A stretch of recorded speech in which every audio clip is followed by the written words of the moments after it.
आपण नेहमी बघतो की प्रेम म्हणजे खूप सारे शब्द, मोठे मोठे हावभाव.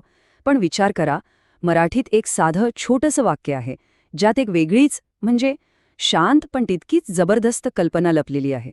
चला, आज आपण प्रेमाच्या ह्या शांत ताकदीचा अर्थ काय आहे ते जरा खोलवर जाऊन समजून घेऊया. तर हे आहे ते वाक्य. नवरा खंबीर, शांतता. तो शांत असतो पण प्रेमात प्रचंड मजबूत. आता पहिल्यांदा ऐकल्यावर हे थोडं विचित्र वाटू शकतं, नाही का? म्हणजे एकीकडे शांतता आणि दुसरीकडे प्रचंड ताकद. हे दोन्ही गुण एकाच वेळी एकाच व्यक्तीमध्ये कसे काय असू शकतात? आणि गंमत बघा, याचं इंग्रजीत भाषांतर केल्यावर हा जो विरोधाभास आहे ना, तो अजूनच स्पष्ट होतो. म्हणजे या दोन गोष्टी एकत्र आल्या आहेत ज्या सहसा एकत्र दिसत नाहीत. एकीकडे आहे अढळ शांतता आणि दुसरीकडे आहे प्रचंड सामर्थ्य. आणि मला वाटतं याच विरोधाभासात या वाक्याचं खरं सौंदर्य लपलेलं आहे.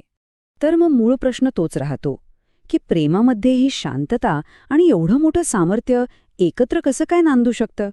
कारण बघा, सहसा शांत असण्याला कमकुवतपणाचं लक्षण मानलं जातं. पण हे वाक्य तर अगदी उलटच सांगतंय. ठीक आहे, चला या वाक्याचे दोन भाग करूया आणि मग बघूया यात काय दडलंय. बरं, तर ह्या कोड्याचं उत्तर शोधण्यासाठी आपण पहिल्या भागावर लक्ष देऊया. खंबीर शांतता. आता ह्या शब्दाचा नेमका अर्थ काय आहे आणि ही शांतता नेहमीच्या शांततेपेक्षा वेगळी कशी काय आहे? आता बघा, इथे शांतता म्हणजे फक्त आवाजाचा अभाव किंवा पिन ड्रॉप सायलेन्स नाहीये, नाही. त्याचा अर्थ खूप खूप खोल आहे. ही एक आतली गोष्ट आहे. मनाची शांती, स्थिरता, स्थैर्य, म्हणजे अशी शांतता जी बाहेर कितीही गोंधळ असला तरी ढळत नाही. याचा अर्थ काय होतो की ही शांतता निष्क्रिय किंवा रिकामी नाहीये. उलट एका मोठ्या जुन्या झाडाचा विचार करा. वादळातही ते कसं शांतपणे स्थिर उभं राहतं. ही शांतता अगदी तशीच आहे. ती एक सक्रिय, स्थिर करणारी शक्ती आहे जी कोणत्याही परिस्थितीत नात्याला आधार देते. म्हणजे ही पोकळी नाही तर एक भक्कम पाया आहे. ओके, तर जर शांतता हा नात्याचा पाया असेल, तर मग त्या पायावर उभं राहणारं सामर्थ्य कसं आहे? चला, आता आपण वाक्याच्या दुसऱ्या भागाकडे वळूया. प्रेमात प्रचंड मजबूत. आता इथे खंबीर हा शब्द खूप महत्वाचा आहे बरं का. याचा अर्थ असा नाही की आक्रमक किंवा दिखाऊ शक्ती, नाही. याचा अर्थ आहे एका खांबासारखं अढळ असणं, एक आधारस्तंभ. हे असं सामर्थ्य आहे जे इतरांना आधार देतं, जे लवचिक आहे आणि जे कितीही कठीण वेळ आली तरी डगमगत नाही. आणि हा फरक खूप महत्वाचा आहे बघा. एकीकडे असते दिखाऊ शक्ती, जिला सतत मोठमोठ्या आवाजात स्वतःचं अस्तित्व दाखवावं लागतं, आणि दुसरीकडे आहे ही खंबीर शक्ती. ही असते एखाद्या शांत खोल नदीसारखी, जी वरून शांत दिसते पण आतून तिचा प्रवाह प्रचंड शक्तिशाली असतो. या शक्तीला स्वतःला सिद्ध करण्याची गरजच नसते, तिचं केवळ असणंच पुरेसं असतं. आणि सगळ्यात महत्त्वाची गोष्ट, हे सामर्थ्य कुठे दिसतं? तर फक्त आणि फक्त प्रेमात. हेच तर या वाक्याचं खरंच सार आहे. हे सामर्थ्य काही जगाला दाखवण्यासाठी नाहीये किंवा स्वतःच्या फायद्यासाठी नाही. ते पूर्णपणे नात्यासाठी, आपल्या माणसासाठी समर्पित आहे.